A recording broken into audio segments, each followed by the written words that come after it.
বন্ধুরা, আমি তো মোস্ট অফ শ্যামবাজারের ওদিকটাতে থাকতাম, তো ওখান থেকে রোল কিনে খেতাম খাবার হলে। তো আমি অনেক দিন বাদে এই পাড়ার দোকান থেকে এগরোল কিনেছি। ঠিক আছে, অনেক দিন, অনেক মাস বলতে গেলে কেনা হয়নি।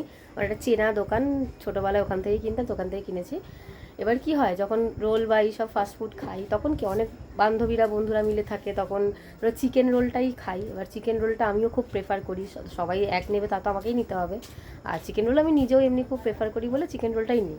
তো অনেক দিন বাদে এগ রোল কিনেছি, কি দাম, মানে আকাশ পাতাল। আমি লাস্ট যবে রোল পাড়ার দোকান থেকে এগরোল কিনছিলাম, প্রায় 10 টাকা বেড়ে গেছে হঠাৎ করে। তাও খুব বেশি দিন আগে নয়, কথাটা নয় যে মানে অনেক দিন আগে বলছি তা কিন্তু নয়।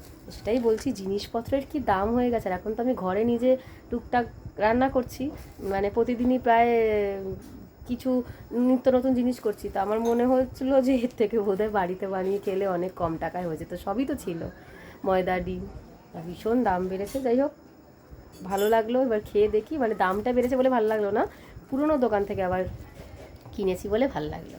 তো তোমাদেরও কার কার আমার এরকম মনে হয় জানিও আমাকে কমেন্টে।